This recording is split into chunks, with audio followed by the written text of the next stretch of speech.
यूं तो दुनिया में एक से बढ़कर एक ठगों का इतिहास रहा है, लेकिन भारत के बिहार में एक ऐसा ठग हुआ जिसके नाम से लेकर मौत की तारीख तक सब कुछ नकली था। कभी उसने फौज सिग्नेचर करके देश के कई ऐतिहासिक स्मारक बेच दिए, तो कभी फर्जी बैंक ड्राफ्ट, नकली रेलवे बुकिंग रिसीट और जाली जमीन के डॉक्यूमेंट्स के जरिए लाखों रुपए की काली कमाई की। वो कभी फाइनेंस मिनिस्टर का पर्सनल असिस्टेंट बनकर तो कभी कोई सरकारी अफसर बनकर लोगों को चूना लगा देता। वो इतना बड़ा चालबाज था कि बड़े से बड़े बिजनेसमैन उसकी बातों में फंस जाते और पैसे का सूटकेस खुद उसके हवाले कर देते। उसकी ठगी की प्लानिंग इतनी जबरदस्त होती थी कि व्यापारी हो, नेता हो, पुलिस वाला हो, कोई विदेशी हो या फिर कोई प्रोस्टिट्यूट ही क्यों ना हो, सब उसके झांसे में आकर अपने पैसे गवा बैठते। जब वो जेल के बाहर होता तो देश भर की पुलिस उसकी तलाश में पागल रहती और जब वो सलाखों के पीछे होता तो जेल का पूरा सिस्टम उसकी चालाकियों के आगे पानी भरता। कभी बीमारी का बहाना बनाकर तो कभी अफसरों को चकमा देकर वो बार बार जेल से ऐसे फरार हो जाता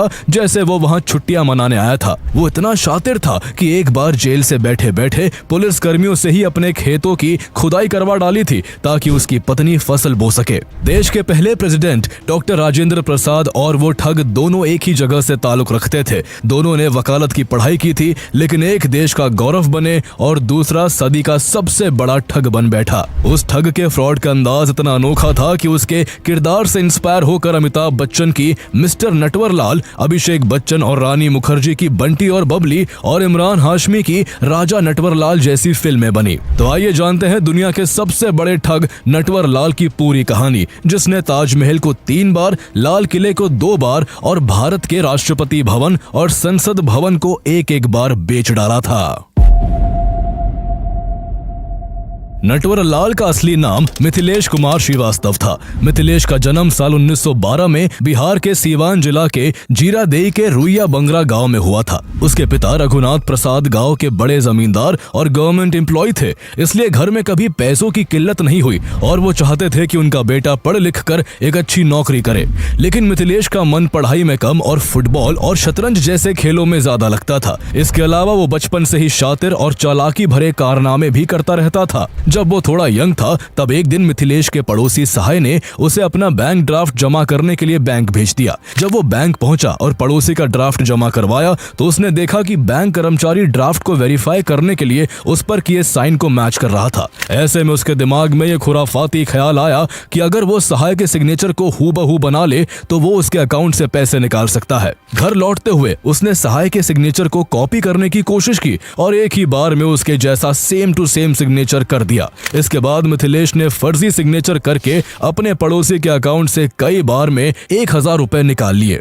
चूंकि ये आज से 80 से 90 साल पुरानी बात है, इसलिए उस समय की ये रकम आज के लाखों रुपए के बराबर थी। लेकिन मिथिलेश की ये चोरी तब पकड़ में आ गई जब एक दिन सहाय खुद बैंक पहुंचा और उसे पता चल गया कि उसके अकाउंट से किसी ने 1000 रुपए निकाल लिए हैं। उसे पूरा माजरा समझते देर नहीं लगी और वो सीधा मिथिलेश के घर जा पहुंचा और उसके पिता से उसकी शिकायत कर दी। इस बात पर मिथिलेश के पिता ने उसे जमकर पीटा। इस बार पिता की पिटाई से वो इतना नाराज हुआ कि उसने अपना घर छोड़ दिया और भागकर कलकत्ता चला गया। ये शहर उसके लिए बिल्कुल नया था। यहाँ ना तो उसके कोई रिश्तेदार थे और ना ही उसके पास पैसे थे। ऐसे में कुछ ही दिनों के अंदर उसके भूखे रहने तक की नौबत आ गई। तभी उसने अपनी चालाकी का इस्तेमाल किया। वो कलकत्ता के एक नामी सेठ केशव राम के पास पहुंचा और उसने सेठ को यह यकीन दिला दिया कि वो एक क्वालिफाइड प्राइवेट ट्यूटर है और उसके दोनों बच्चों के लिए एक बेस्ट ट्यूटर साबित होगा। सेठ केशव राम उसकी बातों में आ गया और उसे 30 रुपए की मंथली सैलरी पर ट्यूटर रख लिया। एक अनजान शहर में रहने और खाने का इंतजाम हो जाने के बाद मिथिलेश ने अपनी स्टडीज को आगे बढ़ाने का फैसला किया। चूंकि वो उस समय तक 12th तक की पढ़ाई कर चुका था, इसलिए उसने कलकत्ता यूनिवर्सिटी में बैचलर ऑफ कॉमर्स में एडमिशन ले लिया। एक दिन अर्जेंट कुछ बुक्स के लिए उसने सेठ से एडवांस पैसे मांगे, लेकिन सेठ ने पैसे देने से मना कर दिया। इससे नाराज होकर उसने सेठ के बच्चों को पढ़ाना छोड़ दिया और फर्जी डॉक्यूमेंट्स के जरिए उसी स्कूल में टीचर की जॉब हासिल कर ली जहां सेठ के बच्चे पढ़ते थे। ये देखकर सेठ को बड़ा मलाल हुआ। उसने तुरंत उससे माफी मांगी और अपने बच्चों को हायर सैलरी पर पढ़ाने का प्रस्ताव दिया, जिसे मिथिलेश ने एक्सेप्ट कर लिया। वो मन ही मन अपनी चालाकी पर मुस्कुरा रहा था। इसके बाद उसने सेठ का इतना विश्वास जीत लिया कि सेठ उसकी हर बात पर भरोसा करने लगा। इसी का फायदा उठाकर मिथिलेश ने एक बड़ी ठगी की प्लानिंग शुरू की। उस सेठ का कपड़ों का बिजनेस था और उन दिनों वहां के बाजार में कपड़े की भारी कमी थी।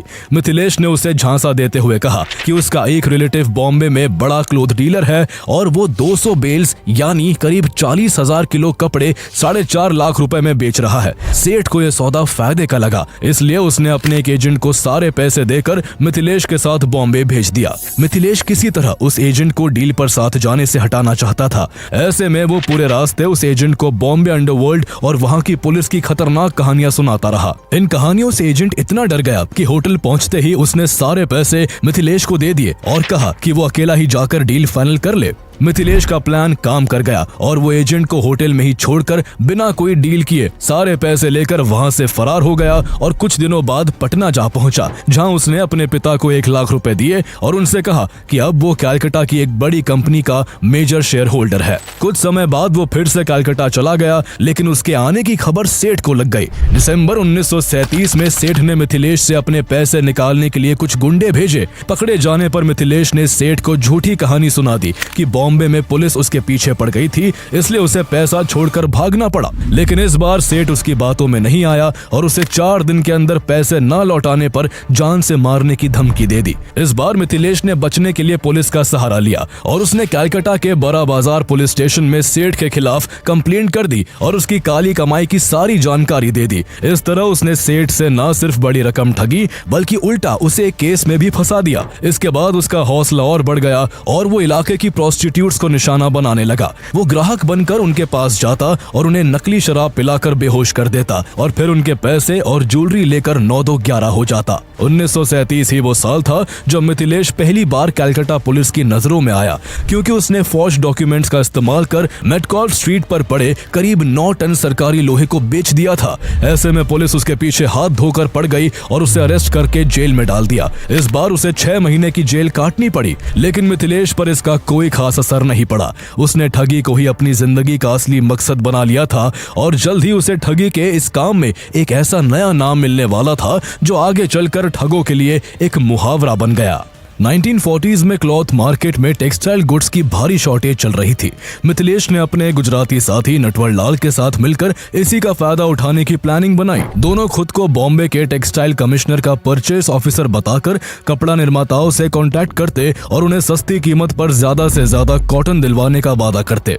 वो नकली रेलवे रिसीट दिखाकर उनसे कहते कि माल उत्तर प्रदेश के आजमगढ़ स्टेशन पर डिलीवर होगा और वो लोग वहीं से इसे कलेक्ट कर ले। कपड़े की कमी से परेशान कई मैन्युफैक्चरर्स दोनों के फेंके जाल में फंस जाते और एडवांस में बड़ी रकम दे देते। लेकिन जब मैन्युफैक्चरर्स अपना माल लेने आजमगढ़ स्टेशन पहुंचते तो उन्हें वहां कुछ नहीं मिलता। हालांकि ये खेल ज्यादा दिन तक नहीं चल सका और एक दिन पुलिस ने छापा मारकर मिथिलेश को पकड़ लिया, लेकिन उसका गुजराती साथी नटवर लाल किसी तरह वहां से भाग निकला। इन सब में पुलिस कंफ्यूज हो गई और उन्हें लगा कि मिथिलेश ही नटवर लाल है और उसके ऊपर नटवर लाल के नाम से केस दर्ज कर दिया। यही से मिथिलेश कुमार श्रीवास्तव हमेशा के लिए नटवर लाल बन गया। जेल से निकलने के बाद मिथिलेश को लोग नटवर लाल के नाम से ही जानने लगे। इतनी कम उम्र में कई बार जेल जाने के बाद भी उसकी आदतें नहीं बदली। अब वो काफी कम पैसों में रेलवे वैगन्स बुक करके फर्जी रेलवे रिसीट्स बनाकर व्यापारियों को चूना लगाने लगा। एक बार उसने एक बिजनेसमैन को कंसाइनमेंट भी भेजा, लेकिन जब उसने उसे घर ले जाकर खोला तो उसमें उनके माल के बजाय ईंट और पत्थर निकले। इसके बाद नटवर लाल ने फॉर्ज्ड बैंक चेक्स के जरिए भी कई लोगों को लाखों का चूना लगाया। उसका तरीका काफी सिंपल था। वो जिस भी शहर में जाता वहां पहले किसी रेप्यूटेड बैंक में अपना अकाउंट खुलवाता, फिर ज्वेलरी शॉप से कम दाम की चीजें जेन्युइन चेक से खरीदकर दुकानदारों का भरोसा जीत लेता। इस तरह जब वो अपना जाल बुन लेता उसके बाद वो अपने अकाउंट से सारा पैसा निकाल लेता और फिर कई ज्वेलरी शॉप से महंगे गहने खरीदकर उनका पेमेंट बाउंस होने वाले चेक से कर देता। जब दुकानदार चेक लेकर बैंक पहुंचते तब उन्हें पता चलता कि वो जिसका चेक लेकर आए हैं उसका बैंक अकाउंट खाली है। इस तरह जब तक उन्हें नटवर नटवरलाल के फ्रॉड का पता लगता तब तक वो सारे गहने लेकर चंपत हो जाता।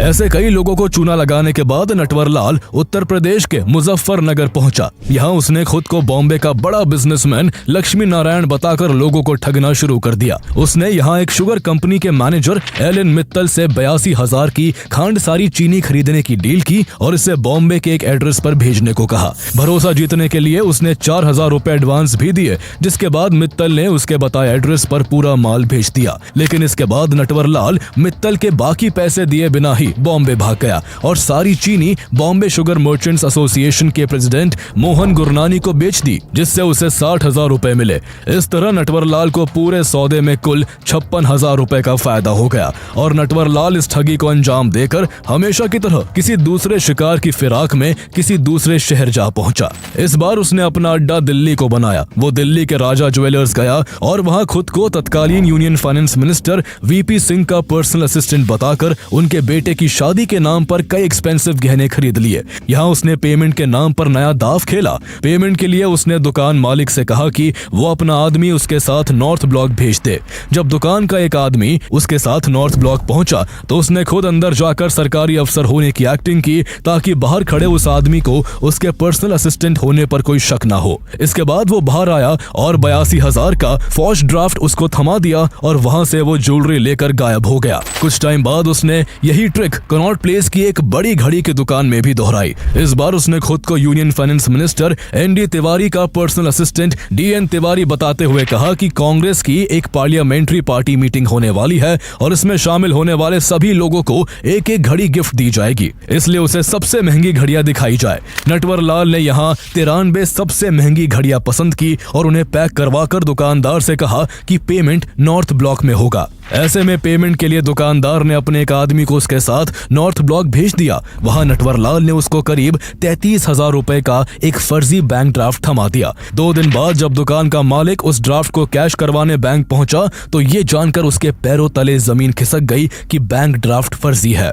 नटवरलाल का दिमाग इतना तेज था कि वो एक ही ट्रिक को थोड़े बहुत ट्विस्ट देकर अलग अलग शहरों में आजमाता और हर बार दुकानदारों को चूना लगा देता। जहां वाराणसी में उसने डिस्ट्रिक्ट जज अंबिका पांडे बनकर करीब 25,000 की घड़ियां चुराई, तो वही शाहजहांपुर के एक वॉच डीलर से 48 घड़ियां लेकर फरार हो गया। कानपुर के सदर बाजार में उसने अपने रुतबे से दुकानदार को ऐसा इम्प्रेस किया कि उसने उसे अपनी एक 83 घड़ियां वाली VIP सूटकेस ही सौंप दी। लेकिन आखिर कब तक एक ही ट्रिक उसके काम आती। अगले महीने जब वो इसी तरह की कहानी लेकर गोरखपुर के एक और वॉच डीलर के पास पहुंचा तो दुकानदार ने तुरंत चाल भांप ली। उसने उल्टा नटवरलाल को अपनी बातों में उलझाया और फौरन पुलिस बुलाकर उसको अरेस्ट करवा दिया। लेकिन हमेशा की तरह वो कुछ ही समय बाद जेल से भाग निकला। कहा जाता है कि नटवरलाल के शिकार सिर्फ छोटे दुकानदार ही नहीं थे, बल्कि उसने अपने हुनर से टाटा, बिरला और अंबानी तक को ठगा था। वो कभी जरूरतमंद तो कभी समाज सेवी बनकर उनके पास पहुंचता और बड़े बड़े डिमांड ड्राफ्ट्स और चेक्स लेकर फरार हो जाता। लेकिन उसे सबसे ज्यादा पॉपुलैरिटी तब मिली जब उसने फौज डॉक्यूमेंट्स के जरिए ताजमहल को 3 बार, रेड फोर्ट को 2 बार और पार्लियामेंट हाउस और राष्ट्रपति भवन को एक बार बेच डाला। जिस दिन उसने पार्लियामेंट को बेचा उस दिन वहां सेशन चल रहा था और वहां देश के सैकड़ों सांसद मौजूद थे। ये सुनने में भले ही अजीब लगता है कि आखिर एक आम सा दिखने वाला शख्स इन मॉन्यूमेंट्स को कैसे बेच सकता है और इन्हें खरीदने वाले कौन होते होंगे, लेकिन अगर वो ऐसा ना करता तो आज उसे दुनिया के सबसे बड़े ठग का तमगा हासिल ना होता। होता कुछ यूं था कि नटवरलाल सूट बूट पहनकर ऐसे फॉरेनर्स की तलाश करता जो हिस्टोरिकल प्लेसेस को खरीदने में इंटरेस्टेड हो। वो उनके सामने खुद को भारत के ऐसे सरकारी अफसर के रूप में पेश करता जिसके पास इन मॉन्यूमेंट्स को बेचने की अथॉरिटी है। वो उन्हें ऐसे फर्जी डॉक्यूमेंट्स दिखाता जिनमें इन इमारतों से जुड़ी हर बारीक से बारीक डिटेल्स लिखी होती। चूंकि नटवरलाल बहुत अच्छी इंग्लिश बोलता था, इसलिए उसके एक्सेंट, उसके पहनावे और कॉन्फिडेंस से फॉरेनर्स इतने कन्विंस हो जाते कि वो उसकी बातों पर यकीन कर लाखों रुपए देकर इन मॉन्यूमेंट्स को खरीद लेते थे। इसी तरह उसने लैंड एग्रीमेंट जैसे कुछ कागजात पर उस समय के प्रेसिडेंट डॉक्टर राजेंद्र प्रसाद जैसे हूबहू दिखने वाले नकली सिग्नेचर करके पार्लियामेंट और प्रेसिडेंट हाउस को भी बेच डाला था। जब वो फॉरेन बायर्स अपने मालिकाना हक जताने मॉन्यूमेंट्स पहुंचते तब उन्हें अपने साथ ठगी होने का पता चलता, लेकिन तब तक नटवरलाल पैसे लेकर रफू चक्कर हो चुका होता। नटवर लाल हर जगह अपने आप को अलग अलग नामों से इंट्रोड्यूस करता था। पुलिस रिकॉर्ड के मुताबिक उसके कुल 52 अलग अलग नाम थे। वो लोगों से ठगी करने के दौरान अपने एड्रेस के नाम पर देश के राष्ट्रपति से लेकर कई राज्यों के मुख्यमंत्री के घर का एड्रेस दे दिया करता था। एक बार जब पुलिस उसके दिए एड्रेस पर रेड करने पहुंची तो पता चला कि वो एड्रेस असल में उत्तर प्रदेश के चीफ मिनिस्टर का था। चूंकि उसके काले कारनामों की संख्या काफी थी, इसलिए देश के कई राज्यों में उसके ऊपर ठगी, चोरी और धोखाधड़ी के कई मामले दर्ज थे। वो गोरखपुर, अहमदाबाद, वाराणसी और पटना जैसे दर्जनों शहरों में अरेस्ट भी हुआ और उसे अलग अलग शहरों में जेल की हवा भी खानी पड़ी। लेकिन एक आध मामले को छोड़कर हर बार वो जेल से भाग निकला। एक बार कोर्ट में पेशी के बाद जब उसे पटना पुलिस वापस जेल ले जा रही थी तो उसने उन्हें एक इमोशनल स्टोरी सुनाई और रास्ते में अपनी पत्नी से मिलने का बहाना बनाकर एक घर में घुस गया। अंदर घुसते ही वो किसी दूसरे रास्ते से फरार हो गया और पटना पुलिस बाहर उस घर के दरवाजे पर उसका इंतजार ही करती रह गई। नटवर लाल केवल ठगी में ही नहीं बल्कि जेल से भागने में भी मास्टर था। वो अपने शातिर दिमाग का इस्तेमाल करके 8 बार जेल से फरार हुआ था। मार्च 1956 में जब वो मेरठ में अरेस्ट हुआ तब उसके ऊपर 35 केस चल रहे थे। 10 महीने बाद उसे मेरठ से लखनऊ जेल शिफ्ट कर दिया गया। जल्दी ही उसने अपनी चिकनी चुपड़ी बातों से यहाँ के जेलर का विश्वास जीत लिया। एक दिन उसने जेलर से कहा कि वो अगर उसकी भागने में मदद करे तो वो उसे हैंड टू हैंड 5 लाख रुपए कैश देगा। जेलर इसके लिए तैयार हो गया। इसके बाद नटवर लाल के आदमी एक बॉक्स लेकर जेल पहुंचे, जिसे जब जेलर को खोलकर दिखाया गया तो उसने देखा कि उसमें नोटों की गड्डियां लाइन से लगी हुई थी। लालच में आकर जेलर ने नटवर लाल के बैरक में पुलिस सुपरिटेंडेंट की वर्दी भिजवा दी। इसके बाद नटवर लाल उस वर्दी को पहनकर मूंछों को ताव देता हुआ बड़े इत्मीनान से टहलते हुए जेल से बाहर आ गया और जेल के दरवाजे पर उसका इंतजार कर रही एक कार में बैठकर वहां से रफू चक्कर हो गया। बाद में जब जेलर ने नोटों की गड्डियों से भरे उस बॉक्स को खोलकर देखा तो उसमें केवल ऊपर की कुछ परतें असली नोटों की थी, जबकि नीचे केवल कागज की कतरनें थी। इस बात पर जेलर गुस्से से तिलमिला उठा, लेकिन अब उसके पास अपने दांत पीसने के अलावा कोई चारा नहीं था। साल 1996 में नटवर लाल ने एक और फेमस एस्केप को अंजाम दिया। उन दिनों वो कानपुर जेल में बंद था और उसकी उम्र 84 साल हो चुकी थी। पैरों में सीरियस प्रॉब्लम की वजह से वो बिल्कुल भी चल फिर नहीं पाता था। जब भी उसे कहीं ले जाना होता पुलिस वाले उसे व्हील चेयर पर बैठा कर ले जाते। इस दौरान वो कुछ और बीमारियों से भी जूझ रहा था। कानपुर जेल अथॉरिटीज ने कई बार उसका ट्रीटमेंट भी करवाया, लेकिन उसकी हेल्थ में कोई खास इंप्रूवमेंट नहीं हुआ। इसके बाद नटवर लाल ने जेल प्रशासन को एक चिट्ठी लिखकर गुजारिश की कि वो अपने पैरों का इलाज दिल्ली के किसी अच्छे अस्पताल में करवाना चाहता है। जेल प्रशासन ने इजाजत दे दी और 2 पुलिसकर्मी उसे ट्रेन से लेकर न्यू दिल्ली स्टेशन पहुंच गए। चूंकि वो चल फिर नहीं सकता था, इसलिए पुलिस वाले उसे ट्रेन से उतारकर व्हील चेयर पर बैठाकर स्टेशन के एग्जिट गेट तक लेकर आए। इसके बाद एक पुलिस वाला व्हील चेयर वापस जमा करने चला गया और दूसरा नटवर लाल के पास खड़ा रहा। मौका देखकर नटवर लाल ने उस पुलिस वाले से कहा कि मुझे चाय पीने का बहुत मन हो रहा है, प्लीज 1 कप चाय पिला दो। पहले तो पुलिस वाले ने मना किया, लेकिन बार बार कहने पर वो ये सोचकर चाय लाने चला गया कि ये तो चल फिर भी नहीं सकता। लेकिन जब वो चाय लेकर लौटा तो उसके होश उड़ गए। नटवर लाल वहां से गायब हो चुका था। चारों तरफ उसकी खूब खोजबीन की गई, लेकिन नटवर लाल का कोई सुराग नहीं मिला। दोनों पुलिस वाले हैरान थे कि जो शख्स कुछ मिनट पहले तक व्हील चेयर से हिल तक नहीं पा रहा था, वो अचानक गायब कैसे हो गया। नटवर लाल ने अपनी जिंदगी में सैकड़ों फ्रॉड्स किए थे और उसके ऊपर 100 से ज्यादा मुकदमे चल रहे थे। इनमें से सिर्फ 9 मामलों में कोर्ट ने फैसला सुनाया, जिसमें उसे 113 साल की सजा सुनाई गई थी। लेकिन असल में नटवर लाल अपने चालाक दिमाग की वजह से केवल 20 साल ही जेल में रहा। फ्रॉड करने और जेल से एस्केप करने के अलावा नटवर लाल अपनी हाजिर जवाबी के लिए भी काफी मशहूर था। एक बार कानपुर की एक अदालत में जब उसकी पेशी हुई तो जज ने उससे पूछा, तुम इतनी सफाई से ठगी कैसे कर लेते हो? नटवर लाल बोला, जज साहब क्या आपके पास 1 रुपया है? जज साहब ने हैरान होकर पूछा, क्यों? नटवर लाल ने कहा, आप दीजिए तो सही, फिर सब बताऊंगा। जज साहब ने क्यूरियोसिटी में उसे 1 रुपया दे दिया। इसके बाद नटवर लाल ने वो रुपया अपनी जेब में रख लिया और मुस्कुराते हुए बोला, बस जज साहब, मैं हर ठगी कुछ ऐसे ही किया करता हूँ।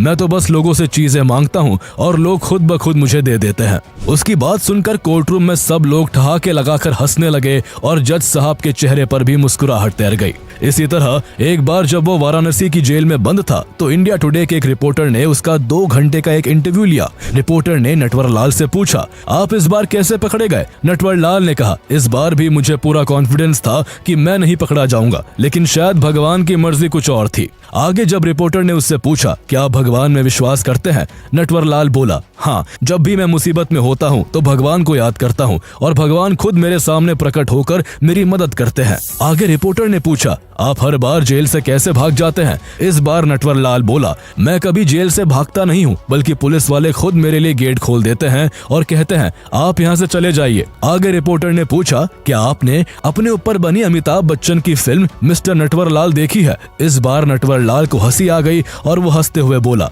जब फिल्म का असली हीरो मैं ही हूँ तो अपनी ही कहानी क्यों देखने जाऊं? लेकिन हाँ, मैं इस फिल्म के डायरेक्टर और प्रोड्यूसर्स पर डेफेमेशन का केस जरूर करूंगा, क्योंकि उन्होंने इसे बनाने से पहले मेरी परमिशन नहीं ली।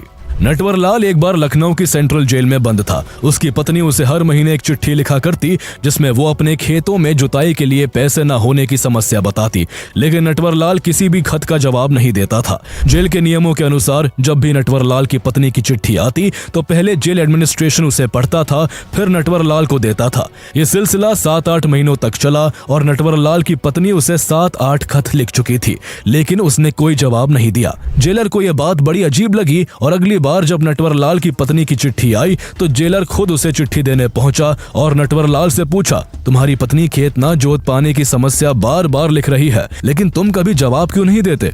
नटवरलाल मुस्कुराया और बोला, ठीक है साहब, अगर आप कह रहे हैं तो इस बार जवाब जरूर दूंगा। इसके बाद नटवरलाल ने पत्नी के लिए एक खत लिख दिया, लेकिन जब जेलर ने वो खत पढ़ा तो उसके होश उड़ गए। उसमें नटवरलाल ने अपनी पत्नी को लिखा था, तुम परेशान मत होना, मैं जल्दी ही जेल से बाहर आ जाऊंगा। अगर पैसों की जरूरत हो तो खेत में सोने चांदी के कुछ गहने और पैसों से भरा एक बक्सा मैंने गाड़ दिया है, उसे निकाल लेना और उससे अपना खर्चा चला लेना। इतना पढ़ते ही जेल एडमिनिस्ट्रेशन हरकत में आ गया, क्योंकि उसके ऊपर पहले से ही लूट और ठगी के सैकड़ों आरोप थे। इसलिए पुलिस को भी लगा कि हो सकता है उसने अपनी ठगी का सारा पैसा जमीन में गाड़ कर रखा हो। जल्दी ही पुलिस नटवरलाल के गांव पहुंची और उसके बताए खेत की खुदाई शुरू कर दी। सुबह से शाम हो गई, लेकिन वहां उन्हें कुछ नहीं मिला। इसके बाद थक हार कर पुलिस वापस लौट गई। कुछ महीने बाद नटवरलाल की पत्नी का एक और लेटर जेल पहुंचा, जिसमें उसने लिखा था, मेरे खेतों की इतनी अच्छी जुताई के लिए बहुत बहुत धन्यवाद जेलर साहब, इस बार की फसल तो बहुत ही कमाल की हुई है। भले ही नटवरलाल दुनिया की नजरों में एक ठग था, लेकिन उसके गांव के लोग उसे एक बहुत ही समझदार,